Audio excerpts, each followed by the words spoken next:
investasi salah satu yang paling penting buat pertumbuhan ekonomi kita. Dan investasi tidak akan ada masuk ke tanah air kita apabila tidak kita bangun trust, kepercayaan internasional, kepercayaan dalam negeri dengan apa? Dengan kepastian hukum dan terjaganya kestabilan usaha yang berkembang di masyarakat kita. Di sisi yang lain, investasi juga masih sangat tertutup. Kita ingin investasi ini begitu terbuka dan tidak hanya berkonsentrasi kepada investasi yang menumpuk pada sektor-sektor tertentu atau padat modal.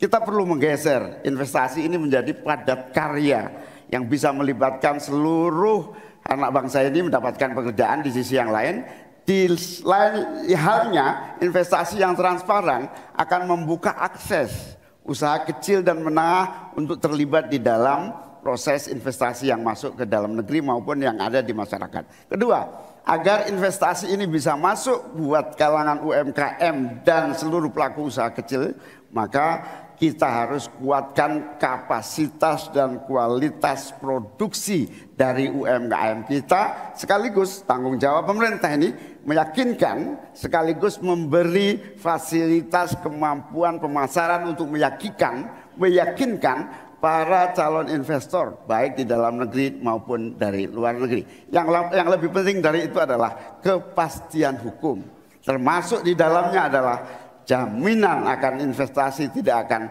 disalahgunakan atau tidak menjadi beban baru, dalam artian investasi mengandung kecurigaan kerugian yang itu diakibatkan kepercayaan yang menurun.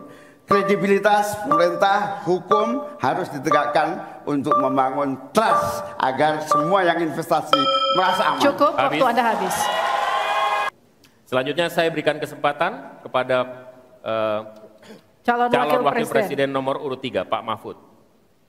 Caimin, calon wakil presiden paslon 1.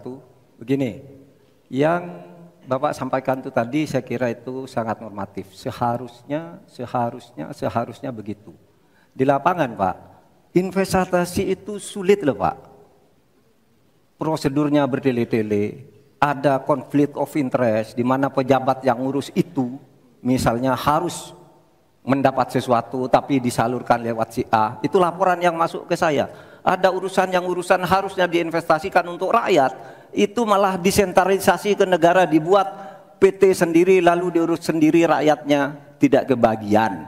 Nah itu yang sering saya dapat laporan dari berbagai tempat. Minta izin misalnya untuk UMKM misalnya, berapa? Perlu 24 meja Pak untuk mendapat izin UMKM. Pertanyaan saya, instrumen hukum apa yang Pak Imin bisa sediakan untuk menjawab itu semua?